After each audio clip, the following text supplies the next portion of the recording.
Hi guys, welcome to Astraguru. So இப்போ நம்ம பார்க்க போகிற topic crowd funding. So crowd ஃபண்டிங்கை பற்றி பார்த்தீங்கன்னா நிறைய இருக்குது கைஸ். ஸோ ஒவ்வொரு டைப் ஆஃப் க்ரௌட் ஃபண்டிங்க்கும் பார்த்தீங்கன்னா டிஃப்ரெண்ட் சைட்ஸ் ஆஃப் வெப்சைட்ஸ் இருக்குது. அதுக்கான ரூல்ஸ் ரெகுலேஷன்ஸ் வேறு வேறு, அண்ட் ஃபீ ஸ்ட்ரக்சர் வேறு வேறு, அண்ட் ப்ராசஸ் வேறு வேறு. அதுக்கு மென்டார்ஷிப்பே பார்த்தீங்கன்னா பெரிய பெரிய சார்ட் ஆஃப் ஒர்க் இருக்குது. ஸோ அந்த க்ரௌட் ஃபண்டிங் பற்றி நம்ம கொஞ்சம் வீடியோஸ் பார்ப்போம். ஸோ இப்போ ஃபஸ்ட்டு பேசிக்ஸாக க்ரௌட் ஃபண்டிங்னா என்னென்ன சைட்ஸ் இருக்குது, நீங்கள் என்னென்ன டைப் ஆஃப் ஃபண்டிங் என்னென்ன சைட்ஸ் போகணும், அண்ட் டிப்பிக்கலாக அதில் என்ன ப்ராசஸ், அது எப்படி ஒர்க் ஆகும். ஸோ இதை பற்றிலாம் கொஞ்சம் பார்ப்போம். ஸோ இதேமாரி க்ரௌட் ஃபண்டிங் மாதிரி அடுத்த பேட்ரான்ஸ், இதுமாரி நிறைய டிஃப்ரெண்ட் திங்ஸ் இருக்குது. ஸோ இதெல்லாம் நம்ம ஒன்று ஒன்றா பார்ப்போம். ஸோ இப்போ நம்ம அந்த க்ரௌட் ஃபண்டிங்கை பற்றி கொஞ்சம் பார்க்குறாங்க. இப்போ இதில் ஆக்சுவலி கொஞ்சம் பிளேலிஸ்ட் மாரி வரும்னு நினைக்கிறேன். ஸோ இதில் நிறைய இருக்குது. And first of all crowd ஃபண்டிங்னா என்ன, அண்ட் இது என்ன கான்செப்ட், இது எப்படி ஒர்க் ஆகும், டிப்பிக்கலாக நம்ம ஒரு ப்ராஜெக்ட் ஃபண்ட் பண்ணுறதுக்கும் ஒரு பிஸ்னஸை ஃபண்ட் பண்ணுறதுக்கும் க்ரௌட் ஃபண்டிங் போகிறதுக்கும் என்ன டிஃப்ரென்ஸ். ஸோ அதை பற்றிலாம் கொஞ்சம் பார்ப்போம். So first of all crowd funding is for particular purpose. ஒரு பர்டிகுலர் பர்பஸ் இருக்கணும். அந்த பர்பஸ் என்னன்னா, லெட்ஸே நீங்கள் ஒரு பிஸ்னஸ் ஆரம்பிக்கிறீங்க, இல்லை ஒரு ப்ராடக்ட் ஒன்று செய்கிறீங்க. லெட்ஸே ஒரு புது டைப் ஆஃப் ஃபோனோ, இல்லை ஒரு ஷூவோ, இல்லை ஒரு பர்டிகுலர் கார்மெண்ட்டோ, இல்லை ஃப்ராக்ரன்ஸோ, ஏதோ ஒரு ப்ராடக்ட் நீங்கள் செய்ய போகிறீங்க. அந்த ப்ராடக்ட் நீங்கள் செய்யறதுக்கு உங்களுக்கு கேபிட்டல் தேவை. அதாவது பணம் இருந்தால் அந்த ப்ராடக்ட்டை டிசைன் பண்ணி மேனுஃபேக்சர் பண்ணி நீங்கள் விற்க முடியும். ஸோ அந்த பணம் உங்களுக்கு வேணும். ஸோ இந்த கேபிட்டல் எப்படி நீங்கள் வாங்குவீங்க. ஸோ ஒன்று உங்களோட ஓன் இன்வெஸ்ட்மெண்ட், உங்களோட ஓன் கேஷ் இருந்துச்சுன்னா அதை நீங்கள் போடலாம். லெட்ஸே இல்லை உங்களோட ஒரு ப்ராப்பர்ட்டி இருக்குது அப்படின்னா அதை நீங்கள் மார்க்கேஜ் மாரி நீங்கள் வச்சு ஒரு பிஸ்னஸ் லோன் வாங்கலாம். இல்லை நீங்கள் பேங்க்ஸ் கிட்ட போய் உங்கள் ப்ராஜெக்ட் எக்ஸ்பிளைன் பண்ணி ஃபண்ட் பண்ண சொல்லலாம். ஸோ எனக்கு இந்தமாரி கொலாட்ரல் வச்சு எனக்கு ஒரு பிஸ்னஸ் ஃபண்டிங் கொடுங்க அப்படி சொல்லி கேட்கலாம்.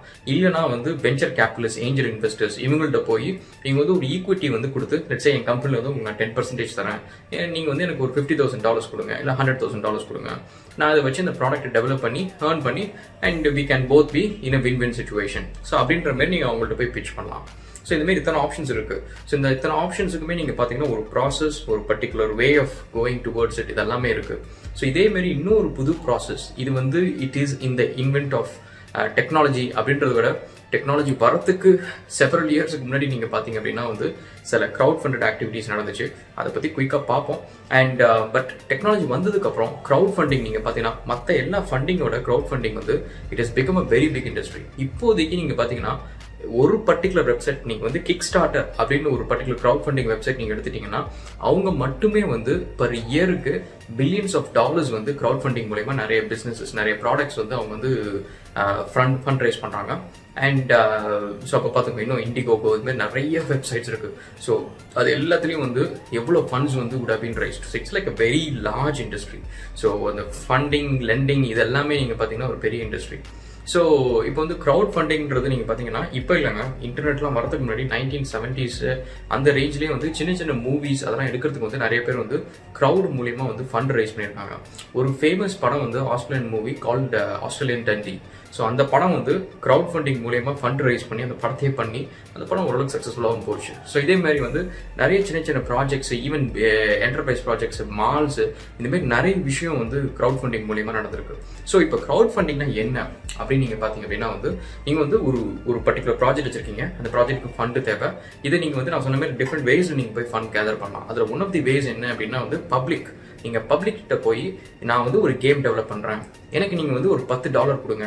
அதேமாதிரி ஒரு 1,00,000 பேர் நீங்கள் $10 இல்லை ஒரு 1000 பேர் $10 கொடுத்தீங்க அப்படின்னா எனக்கு இவ்வளோ அமௌண்ட் ஆஃப் மணி இருக்கும். இதை வச்சு நான் அந்த கேம் இத்தனை லெவல்ஸ் நான் பண்ணுவேன், இதில் இவ்வளோ ஃபீச்சர்ஸ் நான் கொடுப்பேன், இவ்வளோ எக்ஸ்ட்ராஸ் கொடுப்பேன். இதெல்லாம் கொடுத்துட்டு சரி இப்போ நீங்கள் ஃபண்டு கொடுக்கறதுக்காக உங்களுக்கு என்ன நான் கொடுப்பேன் அப்படின்னு அவங்க கேட்குறப்ப உங்களுக்கு நான் ஒரு பர்டிகுலர் அப்கிரேட் ஃப்ரீயாக கொடுக்குறேன், இல்லை கேமில் ஆட் இல்லாமல் உங்களுக்கு நான் கொடுக்குறேன், இல்லை கேமில் உங்களுக்கு இத்தனை கரன்சிஸ் நான் கொடுக்குறேன், நீங்கள் அதை வச்சு ஸ்வாட் வாங்குறதோ இல்லை துப்பாக்கி வாங்குறதோ ஏதோ ஒன்று நீங்கள் பண்ணிக்கலாம் கேமில். ஸோ இந்தமாரி அவங்களுக்கு பர்க்ஸ் அப்படின்வாங்க. நீங்கள் நான் கொடுக்குற ஃபண்டுக்கு உங்களுக்கு என்ன கொடுக்குறேன் அப்படின்ற மாதிரி. ஸோ டிப்பிக்கலாக நீங்கள் ஒரு கேம் டவுன்லோட் பண்ணுறீங்கன்னு வச்சுக்கோங்க. லெட்ஸே ஒரு ரேசிங் கேம், CSR Racing 2 அந்த மாதிரி ஏதோ ஒரு ரேசிங் கேம் டவுன்லோட் பண்ணுறீங்க, ஈவன் ஒரு ஜாம்பி கேம், ஏதோ ஒரு கேம் டவுன்லோட் பண்ணாலும் அந்த கேம் உங்களுக்கு ரொம்ப பிடிச்சிருச்சுன்னு வச்சுக்கோங்க. அண்ட் அன் ஆவரேஜ் ஒரு யூசர் $50 கிட்டக்கு செலவு பண்ணுவாங்க. அது டிஃப்ரெண்ட் அப்கிரேட்ஸ் வாங்குறதுக்கு, ஆட் அன்லாக் பண்ணுறதுக்கு, ஸோ மாதிரி நிறைய விஷயத்துக்கு நிறைய செலவு பண்ணுவாங்க. ஸோ இப்போ நீங்கள் வந்து லெட்ஸே ஒரு நல்ல கேம் அவங்க பண்ணுறாங்க, அதுக்கு வந்து லெட்ஸே அவங்களுக்கு வந்து ஒரு $100,000 வந்து செலவாகுது. ஸோ அந்த ஃபண்டு வந்து எல்லாரும் சேர்ந்து ஸ்பான்சர் பண்ணி கொடுக்கறதுனால இப்போ அந்த கேம் வந்து டெவலப் ஆகி வந்ததுக்கப்புறம் நீங்கள் அந்த கேம் உங்களுக்கு கண்டிப்பாக அது பிடிச்சதுனால தான் நீங்கள் ஃபன் பண்ணலான்னு ஒரு பிளான் வச்சிருக்கீங்க. ஸோ அப்படி இருக்கிறப்ப வந்து அந்த கேமுக்கு நீங்கள் வந்து $50 ஸ்பெண்ட் பண்ண தேவையில்லை. ஸோ $10 நீங்கள் என்ன $50 செலவு பண்ணால் உங்களுக்கு கிடைக்குமோ அந்த பெர்க்ஸ் எல்லாமே கிடைச்சிடும். So that is a main thing. So இது மட்டும் இல்லாமல் ஸோ நிறைய விஷயத்துக்கு வந்து க்ரௌட் ஃபண்டிங் வந்து யூஸ் ஆக போகுது. ஸோ அதை பற்றிலாம் பார்ப்போம். ஸோ இது வந்து ஃபஸ்ட்டு ஒரு இன்ட்ரோடக்டரி வீடியோ. ஸோ இதில் இன்னும் கொஞ்சம் ஃபர்தராக நம்ம கொஞ்சம் பார்ப்போம். ஃபஸ்ட்டு நீங்கள் பார்த்தீங்க அப்படின்னா வந்து what are the different types of crowd funding. So அதை பற்றி பார்ப்போம் இந்த வீடியோவில். ஸோ இதில் வந்து ஃபஸ்ட்டு வந்து பார்த்தீங்கன்னா ஈக்விட்டி. ஸோ ஈக்விட்டி அப்படின்னா என்னன்னா, இப்போ நீங்கள் ஒரு கம்பெனி நீங்கள் வச்சிருக்கீங்க அப்படின்னா வந்து உங்கள் கம்பெனி வந்து நீங்கள் 100% நீங்கள் வந்து ஓன் பண்ணுறீங்க. அண்ட் அதில் வந்து உங்களுக்கு வந்து ஒரு பர்டிகுலர் சர்வீஸோ இல்லை ஒரு ப்ராடக்ட்டோ ஏதோ ஒன்று நீங்கள் விற்க போகிறீங்க, ஏதோ ஒன்று பண்ண போகிறீங்க. ஸோ இப்போ உங்களுக்கு வந்து கேபிட்டல் தேவை. ஸோ கேபிட்டல் வந்து லட்சம் உங்களுக்கு வந்து $1,00,000 தேவை. ஸோ இந்த $1,00,000 உங்கள்கிட்ட இல்லை, உங்கள்ட்ட வந்து 50,000 தான் இருக்குது. மிச்சம் 50,000 வந்து நீங்கள் வந்து ரைஸ் பண்ணணும். இப்போ நீங்கள் என்ன பண்ணுறீங்க, க்ரௌட் ஃபண்டிங் பிளாட்ஃபார்மில் போயிட்டு லெட்ஸே கிக் ஸ்டார் இந்த மாதிரி ஏதோ ஒரு பிளாட்ஃபார்மில் போயிட்டு நீங்கள் வந்து ஈக்விட்டி மூலியமாக நீங்கள் வந்து ஃபண்ட் ரைஸ் பண்ணுறேன் அப்படின்னு நீங்கள் சொல்கிறீங்க. ஸோ இப்போ அங்கே என்ன பண்ணுவாங்க அப்படின்னா வந்து அந்த 50,000 வந்து நீங்கள் அவங்களுக்கு வந்து ஒரு ஷேர் கொடுக்கணும். ஒரு போர்ஷன் ஆஃப் யுவர் கம்பெனி வந்து நீங்கள் அவங்களுக்கு வந்து ஈக்விட்டியாக கொடுக்கணும். ஸோ அது வந்து லெட்ஸே வந்து மொத்த 50,000 வந்து நீங்கள் என்ன பண்ணுறீங்க பிளான்னா 10% என் கம்பெனி நான் கொடுக்குறேன் அப்படின்னு சொல்லிட்டு நீங்கள் பிளான் பண்ணிருக்கீங்க. ஸோ அப்போ இந்த 10% வந்து அந்த 50,000 வந்து 10 பேராக கொடுக்குறாங்க. 5,000 10 பேர் கொடுக்குறாங்க அப்படின்னா அந்த 10% ஈச் ஒவ்வொருத்தவங்களுக்கு பார்த்தீங்கன்னா 1% நீங்கள் கொடுப்பீங்க. ஸோ இதுதான் வந்து ஈக்விட்டி. ஸோ நீங்கள் வாங்குற காசுக்கு நீங்கள் ஈக்விட்டி கொடுக்குறீங்க. நீங்கள் கம்பெனி க்ரோ ஆகி நீங்கள் டிவிடெண்ட்ஸ் கொடுப்பீங்க. எவ்ரி இயர் வந்து கம்பெனி வந்து இவ்வளோ ப்ராஃபிட்ஸ் இருக்கு. ஸோ இந்த ப்ராஃபிட்ஸ் வந்து ஷேர் ஹோல்டர்ஸ் வந்து ஒவ்வொருத்தங்க எவ்வளோ பெர்சன்டேஜோ அதுக்கேற்ற மாதிரி அவங்க பிரிச்சுக்கலாம் அப்படின்னு வரப்ப டிவிடெண்ட்ஸ் நீங்கள் கொடுக்குறப்ப அவங்களுக்கு டிவிடெண்ட்ஸ் போய் சேரும். ஸோ இதுதான் வந்து ஈக்விட்டி மூலயமா வந்து ரைஸ் பண்ணுற ஃபண்ட்ஸ். ஸோ இதுக்கு நீங்கள் பார்த்தீங்கன்னா நிறைய வெப்சைட்ஸ் இருக்கு. ஸோ இதில் நான் எல்லாத்துலேயுமே பார்த்தீங்கன்னா கொஞ்சம் சாம்பிள் கொஞ்சம் தான் கொடுத்துருக்கேன். ஸோ இது நீங்கள் வேணும்னா இன்னும் நிறைய எக்ஸ்ப்ளோர் பண்ணலாம், நிறைய கஷ்டமாக இருக்கு. ஸோ ஃபர்ஸ்ட் பார்த்தீங்கன்னா AngelList, CircleUp, Seedrs, Crowdcube, Fundable, StartEngine. So இது எல்லாமே பார்த்தீங்கன்னா famous equity based fund raising capital websites. So இதில் நீங்கள் போனீங்க அப்படின்னா வந்து நிறைய ஆப்ஷன்ஸ் இருக்கும். இது வந்து ஆக்சுவலி நீங்கள் வந்து ஏஞ்சல் இன்வெஸ்டர்ஸ், வெஞ்சர் கேபிட்டலிஸ்ட் இவங்க எல்லாருமே நிறைய பேர் இருப்பாங்க. ஸோ இது ப்ரிட்டி மச் அவங்களோட அரேனா அப்படின்னு சொல்லலாம். இது வந்து க்ரௌட் ஃபண்டிங் கீழே வராது அப்படின்னு கூட நீங்கள் வச்சுக்கலாம்னு வச்சுக்கோங்களேன். ஏன்னா முக்கால்வாசி வந்து உங்களோட ப்ராஜெக்ட் இன்ட்ரெஸ்டிங்காக இருக்குது, ப்ராமிசிங்காக இருக்குது, ப்ராஃபிட்டபுளாக இருக்க போகுது அப்படின்னு இருந்துச்சுன்னா முக்கால்வாசி ஏஞ்சல் இன்வெஸ்டர்ஸ், வெஞ்சர் கேபிட்டலிஸ்ட் வந்து they'll be very keen. So and moreover ஒரு டிப்பிக்கலாக வந்து நீங்கள் வந்து ஈக்விட்டி பேஸ்ட் நீங்கள் போகிறப்போ வந்து சில விஷயம் ஞாபகம் வச்சுக்கணும். இதில் வந்து நிறைய பேப்பர் ஒர்க் இன்வால்வ். ஸோ அதனால் உங்கள் கம்பெனி வந்து ப்ராப்பராக இன்கார்பரேட்டட் கம்பெனியாக இருக்கும். pretty much ஈவன் இன்கார்பரேஷன்லேயே நீங்கள் பார்த்தீங்கன்னா டிஃப்ரெண்ட் டைப்ஸ் ஆஃப் இன்கார்பரேஷன் இருக்குது. அதாவது நீங்கள் சோல் ப்ரொப்ரைட்டர்ஷிப்பாக இருக்கலாம், அது உங்கள் பேரில் நீங்கள் கம்பெனி வச்சுக்கலாம். இல்லைனா வந்து பார்ட்னர்ஷிப் ஃபார்ம், இல்லைனா ப்ரைவேட் லிமிடெட் கம்பெனி, அண்ட் இல்லைனா வந்து பப்ளிக் லிமிடெட் கம்பெனி. ஸோ இந்தமாதிரி டிஃப்ரெண்ட் ஆப்ஷன்ஸில் வந்து நீங்கள் உங்கள் கம்பெனி வந்து ரெஜிஸ்டர் பண்ணலாம். ஸோ முக்கால்வாசி நீங்கள் ஃபண்டிங் போகிறீங்க அப்படின்னா வந்து try to have it under as a private company, இல்லைனா வந்து பார்ட்னர்ஷிப் ஃபார்ம். ஸோ இந்த ரெண்டு ஃபார்ம்ஸ் மட்டும்தான் வந்து முக்கால்வாசி ஏஞ்சல் இன்வெஸ்டர்ஸோ யாரோ ஒருத்தவங்க வந்து இன்ட்ரெஸ்டடாக இருப்பாங்க. அண்ட் மோர் கேசஸ் வந்து they would really be interested go for either a private limited company or a public limited company. Main reason என்ன அப்படின்னா as a director of the company, அந்த கம்பெனியோட ஃபவுண்டர், ஓனர் அப்படின்றதுல உங்களுக்கு வந்து liability will not be on your shoulders. So the company will take care of the liability. So the director is not directly liable for the company's actions. So அந்த மாதிரி வரணும். நாளைக்கு ஒரு பேங்க்ரப்சி ஆகுது, இல்லை வந்து அந்த கம்பெனி வந்து ஏதோ ஒரு பப்ளிக் லைபிலிட்டி இஷ்யூஸ் ஏதோ வருது அப்படின்னா, சூ வருது, ஏதோ ஒரு லாஸ் அவுட் வருது அப்படின்னா வந்து the company will face it. So கம்பெனியால் முடியல அப்படின்னா company will bear the expenses, company will go liquidation. அது மாதிரி எல்லாமே வந்து it affects a company but not your individual wealth. So இதுலேயும் வந்து பார்த்தீங்கன்னா நிறைய சின்ன சின்ன விஷயமா இருக்குது. ஸோ இட்ஸ் நாட் 100% நீங்கள் லைபிளாக இருக்க முடியாது அப்படின்னு நீங்கள் சொல்ல முடியாது. ஸோ சம்டைம்ஸ் வந்து நீங்கள் பண்ணுற லெட்ஸே நீங்கள் ஒரு பிரிட்ஜ் பண்ணுறீங்க, ஒரு கன்ஸ்ட்ரக்ஷன் கம்பெனி பிரிட்ஜ் பண்ணுறீங்க, அண்ட் நீங்கள் அந்த பிரிட்ஜ் வந்து இடிஞ்சிருச்சு அப்படின்னா அதை சைன் பண்ண டிசைன் இன்ஜினியர்ல இருந்து அந்த கம்பெனியோட ப்ராஜெக்ட் எல்லாம் ரன் பண்ணதுலேருந்து இந்த ஒர்க்கர்ஸ்லேருந்து நிறைய பேர் வந்து தேல் பிகம் லயபிள். ஸோ அது யாராவது இறந்துட்டாங்க அப்படின்னா நிறைய பேர் வில் பிகம் லயபிள். ஸோ நீங்கள் சப்ஸ்டாண்டர்ட் ப்ராடக்ட்ஸ் போட்டீங்க, உங்கள் டிசைன் வந்து குவாலிட்டி சரியாக பண்ணலை, நீங்கள் குவாலிட்டி செக் சரியாக பண்ணல அப்படின்னா you will become liable. So anyway, so அதெல்லாம் வந்து separate thing, we'll take it in another form. So இதுக்கு நீங்கள் பார்த்தீங்க அப்படின்னா வந்து ஸோ அந்த மாதிரி இருக்கணும். ஸோ ஒரு கம்பெனி ப்ராப்பர் செட்டப்பில் இருக்கணும். உங்களுக்கு ஒரு சாலிசிட்டர் இருக்கணும். சாலிசிட்டர்னா ஒரு லாயர் இருக்கணும். அண்ட் முக்கால்வாசி கம்பெனி இன்கார்பரேஷன் லாயர்னா அப்படின்னா உங்களுக்கு ஆடிட்டர் அண்ட் லாயர் அந்த மாதிரி வந்து யாராவது ஒருத்தவங்க உங்களுக்கு இருக்கணும். அண்ட் ஈக்விட்டி நீங்கள் கொடுக்குறப்ப அதுக்கெல்லாம் ஃபார்மல் பேப்பர் ஒர்க்ஸ் எல்லாம் நீங்கள் ரெடி பண்ணி வச்சுக்கணும் முன்னாடியே. ஏன்னா முக்கால்வாசி நீங்கள் பார்த்தீங்கன்னா ஒரு இன்வெஸ்டர் இல்லை ஒரு வெஞ்சர் கேபிட்டலிஸ்ட் வராங்க அப்படின்னா அவங்க வந்து உங்கள் கம்பெனியோட incorporation certificate, incorporation documents and equity எப்படி நீங்கள் கொடுக்க போகிறீங்க, அந்த சாஃப்ட் அக்ரிமெண்ட்ஸ், இது எல்லாமே நீங்கள் டிராஃப்ட் பண்ணி வச்சுக்கணும். அவங்க கேட்குறப்போ வந்து நீங்கள் போய் ஒரு 10 days 20 days எடுத்துகிட்டு இந்த டைம் வேஸ்ட் பண்ணக்கூடாது. ஸோ இதெல்லாம் முன்னாடியே நீங்கள் டிராஃப்ட் பண்ணி வச்சுக்கணும். அண்ட் ஸோ நெக்ஸ்ட் நீங்கள் பார்த்தீங்கன்னா டெப்ட். ஸோ டெப்ட்ன்றது என்ன அப்படின்னா வந்து லட்சம் உங்களுக்கு வந்து அந்த மாதிரி சொன்ன மாதிரி ஒரு லட்ச ரூபா தேவைப்படுது அப்படின்னா 1 லட்சம் வந்து நீங்கள் டெப்டாக வந்து க்ரௌட் ஃபண்ட் பண்ணிக்கலாம். ஸோ இது வந்து என்ன ஒரு டிஃப்ரென்ஸ் அப்படின்னா டிப்பிக்கலாக பேங்க்ல லோன்ஸோ இல்லை பர்சனல் லோன்ஸோ இல்லை வந்து மார்க்கேஜோ இது ஏதாவது நீங்கள் போனீங்க அப்படின்னா இன்ட்ரெஸ்ட் ரேட்ஸ் வந்து will be higher between let's say around starts from 5 to 10% வந்து 20% ஈவன் ஆகும். ஸோ அந்த மாதிரி வந்து இன்ட்ரெஸ்ட் ரேட்ஸ் வந்து வெரி ஹையாக இருக்கும். அண்ட் நீங்கள் ஏர்ன் பண்ணுற ப்ராஃபிட்ஸ் வந்து ஈவன் ஒரு டைம் வந்து கொஞ்சம் ஸ்லம்ப் ஆனாலும் interest will keep compounding. So அதனால வந்து it is not gonna be very efficient. As long as நீங்கள் பணம் போட்டிங்களா உங்களுக்கு குயிக்காக ரிட்டர்ன்ஸ் வருதா அண்ட் நீங்கள் லோன் கட் பண்ணுறீங்க அண்ட் தென் உங்களுக்கு ஹேவ் யூர் ப்ராஃபிட் அப்படின்னு ப்ரிசைஸாக இருந்துச்சுன்னா உங்களுக்கு இந்த பேங்கிங் லோன்ஸ், ஓவர் டிராஃப்ட் இது எல்லாமே யூஸ்ஃபுல்லாக இருக்கும். வெரஸ் வந்து நீங்கள் பணம் போட்டு ஒருவேளை இப்போ இந்த கொரோனா மாரி ஏதாவது ஒரு சடன் சினாரியோ வந்துருச்சு உங்களால் பே பண்ண முடியல அப்படின்னா நீங்கள் என்ன பண்ணுவீங்க? ஸோ அந்த மாதிரி சினாரியோஸில் வந்து க்ரௌட் ஃபண்டிங் போகிறது பெட்டர். என்ன ஒரு ரீசன் அப்படின்னா வந்து க்ரௌட் ஃபண்டிங்கில் உங்களுக்கு வந்து அந்த டெப்டோட இன்ட்ரெஸ்ட் வந்து will not be as high as sort of like a bank loans. So இல்லை வந்து ஒரு ப்ரைவேட்டில் ஃபினான்ஷியர்ஸோ இல்லை ப்ரைவேட் லெண்டர்ஸோ அவங்க அளவுக்கு வந்து காஸ்ட்லியாக இருக்காது. ஸோ இதில் ஆக்சுவலி நீங்கள் பார்த்தீங்க அப்படின்னா வந்து you are still working might be indirectly working with bank or lender. So அவங்க வந்து இதில் இருப்பாங்க, பேக்ரவுண்டில் இருப்பாங்க. அண்ட் இந்த க்ரௌட் ஃபண்டிங் பிளாட்ஃபார்ம்ஸை யூஸ் பண்ணி வந்து உங்களுக்கு வந்து ஃபண்டு கொடுப்பாங்க, பட் டைரெக்டாக இருக்க மாட்டாங்க. ஸோ இதில் என்னன்னா ஃப்ளெக்சிபிலிட்டி இருக்கும். ஸோ ரீபேமெண்ட்ஸ் வந்து ஃப்ளெக்சிபிலிட்டி இருக்கும், டேர்ம்ஸ் கொஞ்சம் லாங்கர் ஷார்ட்டர் அந்த மாதிரி இருக்கும். And next most important thing வந்து இன்ட்ரெஸ்ட் ரேட்ஸ் வந்து கம்மியாக இருக்கும். So compared to regular traditional business loan compare பண்ணுறப்ப it will be lot less. So next நீங்கள் பார்த்தீங்க அப்படின்னா வந்து இதில் என்னென்ன வெப்சைட்ஸ்லாம் நீங்கள் பார்க்கலாம் அப்படின்னா லெண்டிங் கிளப் அப்படின்ட்டு ஒன்று இருக்குது. ஸோ அதில் நீங்கள் ஜாயின் பண்ணி உங்கள் பிஸ்னஸ் எல்லாத்தையும் வெரிஃபை பண்ணதுக்கப்புறம் வந்து you can start pitching in for டெப்ட். ஸோ அதேமாரி இந்த எல்லா வெப்சைட்ஸுமே நீங்கள் பார்த்தீங்கன்னா they operate in certain region, certain countries, certain cities. So அதனால் வந்து நீங்கள் வந்து first of all you have to check whether நீங்கள் இருக்கிற கண்ட்ரியில் லீகலாக இட் இஸ் பாசிபிளா. அண்ட் முதல்ல கிக் ஸ்டார்டரில் உங்கள் கண்ட்ரியில் வந்து அப்ளிகேஷன் போட்டால் அவங்க அக்செப்ட் பண்ணுவாங்களா அண்ட் எவ்வளோ பேர் ஃபண்டு கொடுப்பாங்க. ஸோ இந்த மாதிரி நிறைய விஷயத்தை வந்து கொஞ்சம் ஓரளவு தெரிஞ்சு வச்சுக்கோங்க, which will be very helpful. So next நீங்கள் பார்த்தீங்க அப்படின்னா வந்து ரிவார்ட்ஸ். ஸோ க்ரௌட் ஃபண்டிங் அப்படின்ற ஒரு கான்செப்ட் ஃபேமஸ் ஆனதே வந்து இந்த ரிவார்ட்ஸ் பர்க்ஸ் இந்த பேரை வச்சு தாங்க இது ஃபேமஸ் ஆச்சு. ஸோ இதில் வந்து இப்போ நீங்கள் பார்த்தீங்கன்னா க்ரௌட் ஃபண்டிங்கில் எவ்வளோ தான் இருந்தாலும் சரி இந்த 2 நேம் வந்து are the major players, Kickstarter and Indiegogo. So இவங்க 2 பேரும் நீங்கள் பார்த்தீங்கன்னா they are the kings.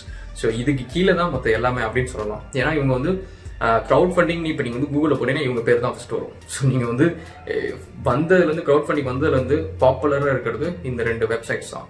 So இவங்க என்ன பண்ணுவாங்க அப்படின்னா வந்து நம்ம ஏற்கனவே சொன்ன மாதிரி இப்போ நீங்கள் ஒரு கேம் பண்ணுறீங்க, ஒரு ஆப் பண்ணுறீங்க அப்படின்னா அதுக்கு வந்து இவ்வளோ செலவாகுது, லட்சே ஒரு 10,000 ரூபா செலவாகுது அப்படின்னா நீங்கள் இந்த பிளாட்ஃபார்மில் போயிட்டு அந்த ஆப் எப்படி பண்ண போகிறீங்க, எப்படி ஒர்க் ஆக போகுது அப்படின்னு சொல்லிட்டு ஒரு பிச் வீடியோ நீங்கள் பண்ணலாம். அதாவது கைஸ் நான் இந்த ஆப் நான் பண்ணுறேன், இது நீங்கள் வந்து டவுன்லோட் பண்ணிங்கன்னா உங்களுக்கு வந்து வெதர் வந்து 2 days முன்னாடியே உங்களுக்கு வந்து அலர்ட்ஸ் வந்துடும். ஸோ அதை பேஸ் பண்ணி நீங்கள் வந்து உங்களோட பிளான்ஸ் எல்லாம் நீங்கள் பண்ணிக்கலாம். ஸோ இந்த மாதிரி வந்து நீங்கள் ஒரு பர்டிகுலர் பிச், ஸோ இந்த மாதிரி என்னோட ப்ராடக்ட் இது உங்களுக்கு பண்ண போகுது, இந்த ஆப்பில் நீங்கள் ஒரு $10 நீங்கள் கொடுத்தீங்கன்னா உங்களுக்கு வந்து நான் ஆப் வந்து உங்களுக்கு ஃப்ரீயாக கொடுக்குறேன், ஃபர்ஸ்ட் இயர் வந்து நான் ஃப்ரீயாக கொடுக்குறேன். லெட்ஸே வந்து உங்களுக்கு நீங்கள் வந்து $20 கொடுத்தீங்கன்னா உங்களுக்கு லைஃப் டைம் வரைக்கும் ஃப்ரீயாக கொடுக்குறேன். இப்படின்றது வந்து பர்க்ஸ். ஸோ இந்த மாதிரி நீங்கள் ஒரு பிச் டாக் பண்ணி இதில் நீங்கள் என்ன பர்க்ஸ் கொடுக்குறீங்க அப்படின்னு சொல்லிட்டு நீங்கள் வந்து அவங்களுக்கு நீங்கள் சொல்லிட்டு உங்களோட ஆப்பை நீங்கள் அட்வர்டைஸ் பண்ணுறீங்க. ஒரு பர்டிகுலர் ஒரு டியூரேஷனுக்கு நீங்கள் அட்வர்டைஸ் பண்ணுறீங்க.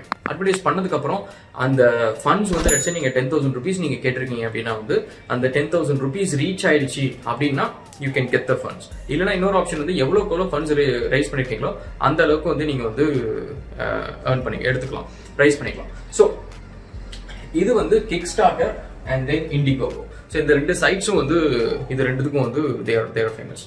ஸோ நெக்ஸ்ட் நீங்கள் பார்த்தீங்க அப்படின்னா வந்து டொனேஷன்ஸ். ஸோ டொனேஷன்ஸை பொறுத்த வரைக்கும் இது வந்து 2 விதமாக இருக்கலாம்.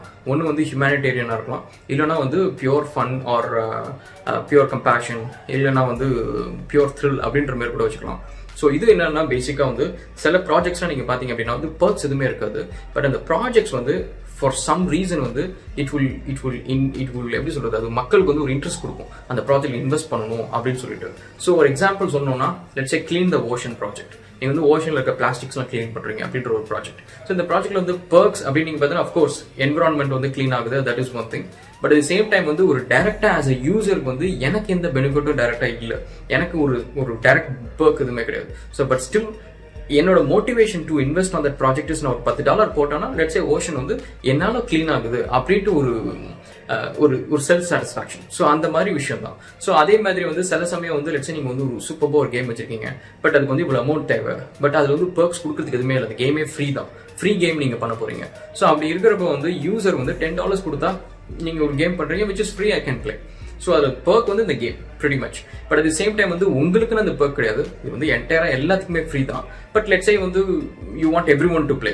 ஸோ அந்த மாதிரி ஒரு விஷயத்தில் வந்து you motivated and you get to invest in this one. So next நீங்கள் பார்த்தீங்க அப்படின்னா வந்து இதில் டொனேஷன்ஸில் வந்து ஹெல்த்து, உங்களுக்கு ஏதாவது இப்போ வந்து மெடிக்கல் ப்ரொசீஜர்ஸ் அந்த மாதிரி ஏதாவது பண்ணணும் அப்படின்னா அது கூட you can put it on to the donation side of things. So next நீங்கள் பார்த்தீங்க அப்படின்னா நான் ப்ராஃபிட் ஃபண்ட் ரைசர்ஸ். ஸோ இது வந்து நீங்கள் பார்த்தீங்கன்னா என்னென்ன வெப்சைட்ஸ்னா காஸ்வாக்ஸ் அண்ட் மொபைல் காஸ். ஸோ இவங்க 2 பேரும் பார்த்தீங்க அப்படின்னா வந்து உங்களுக்கு வந்து நான் ப்ராஃபிட், அதாவது நீங்கள் வந்து இந்த ப்ராஜெக்டோ இல்லை இந்த ப்ரோக்ராமோ நீங்கள் பண்ணுறப்போ வந்து இதில் எதுவுமே ப்ராஃபிட் இல்லை. ஸோ இது வந்து purely for let's say giving food for the poor. So ஒரு ஏழைங்களுக்கு வந்து சாப்பாடு கொடுக்கறது, இல்லை வீடு இல்லாதவங்களுக்கு வீடு கட்டி கொடுக்கறது. ஸோ இந்த மாதிரி ஒரு விஷயம் வந்து கம்ப்ளீட்லி நான் ப்ராஃபிட். ஒரு என்ஜிஓ உங்களுக்கு வந்து ஃபண்ட் ரைஸ் பண்ணணும், இல்லை அனாதை குழந்தைங்களுக்கு வந்து நீங்கள் வந்து மெயின்டைன் பண்ணுறதுக்கு காசு வந்து ரைஸ் பண்ணுறீங்க. ஸோ இந்த மாதிரி விஷயத்துக்கு வந்து you can raise funds. So that's completely non profit. So அதுக்கு வந்து you have to register your company as a non profit organisation. So நீங்கள் வந்து ஃபார் ப்ராஃபிட் ஆர்கனைசேஷன், அதாவது private limited, public limited, partnership firm, இது ஏதாவது நீங்கள் பண்ணிருந்தீங்க அப்படின்னா வந்து இந்த கேட்டகரி கீழே இந்த சைட்ஸ் வந்து நீங்கள் போக முடியாது. So you have to register as a NGO, as a non profit organisation. So next பார்த்தீங்கன்னா சேரிட்டி. ஸோ சேரிட்டி வந்து ப்ரிட்டி மச் நீங்கள் நிறைய உங்களுக்கே வரும், மெயில்ஸ் வரும், இந்த பெட்டிஷன்ஸு அண்ட் ஃபண்ட் ரைஸ் பண்ணி யாருக்காவது லிவர் டிரான்ஸ்பிளான்டேஷன் பண்ணுறது. ஸோ இந்த மாதிரி நிறைய சேரிட்டி வெப்சைட்ஸ் வரும். ஸோ அதில் நீங்கள் பார்த்தீங்க அப்படின்னா GoFundMe அண்ட் FundMe, அதுக்கப்புறம் ஃபேஸ்புக் ஃபண்ட்ஸ், இது எல்லாத்துலேயும் வந்து நீங்கள் வந்து டொனேஷன்ஸ் வந்து ரைஸ் பண்ணலாம். அண்ட் இது நீங்கள் பார்த்தீங்கன்னா டிபிக்கலாக வந்து மெடிக்கல்ஸ் மட்டும் கிடையாது. லெட்ஸே வந்து இப்போ வந்து ஒரு அனிமல் மார்க்கெட் இருக்குது, ஸோ அதை வந்து ஸ்டாப் பண்ணணும், இல்லை வந்து ஏதோ ஒரு இடத்துல வந்து ஒரு பர்டிகுலர் விஷயம் நடக்குது அண்ட் அதுக்கு வந்து நீங்கள் சேரிட்டி ரைஸ் பண்ணுறீங்க அண்ட் அவேர்னஸ் ரைஸ் பண்ணுறீங்க. ஸோ அதுக்கு கூட நீங்கள் வந்து இதுக்கு போகலாம். அண்ட் நெக்ஸ்ட் நீங்கள் பார்த்தீங்கன்னா real estate. So real estate வந்து it is sort of like a new concept இந்த க்ரௌட் ஃபண்டிங் அப்படின்னு நம்ம சொல்லலாம். ஸோ இதை பொறுத்த வரைக்கும் நீங்கள் பார்த்தீங்க அப்படின்னா வந்து லாஸ்ட் ஃபியூ இயர்ஸாக வந்து it started picking up. And இது பேசிக்காக வந்து malls and shopping centres and theatres, auditoriums, இந்த மாதிரி நிறைய விஷயம் வந்து அதாவது பப்ளிக் யூசேஜ் பில்டிங்ஸ், அதில் வந்து ஒரு சார்ட் ஆஃப் ரெவென்யூ மாடல் இருக்கும். அதை யாராவது புக் பண்ணாங்கன்னா ஒரு ரெவென்யூ வரும். ஸோ அந்த மாதிரி இருக்கிற ஃபெசிலிட்டிஸ் வந்து can be built using crowd funding. So இதுக்குன்னே வந்து சில வெப்சைட்ஸ் இருக்கு.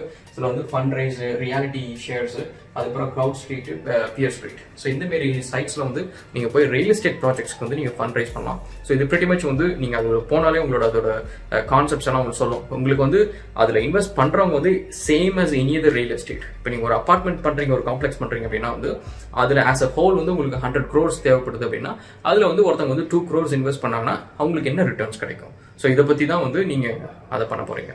ஓகே கைஸ், ஸோ நம்ம இப்போ இத்தனை டிஃப்ரெண்ட் டைப்ஸ் பார்த்தோம். ஸோ நெக்ஸ்ட் வந்து இது எப்படி ஒர்க் ஆகுது அண்ட் இதுக்கு உங்களுக்கு என்ன தேவைப்படும் அண்ட் இந்த க்ரௌட் ஃபண்டிங் ஆரம்பிக்கிறதுக்கு நீங்கள் உள்ளே போகிறதுக்கு உங்களுக்கு என்ன தேவைப்படும் அண்ட் இதில் ப்ரோஸ் அண்ட் கான்ஸ். ஸோ அதெல்லாம் ஃபர்தர் வீடியோஸில் பார்ப்போம். Thanks guys.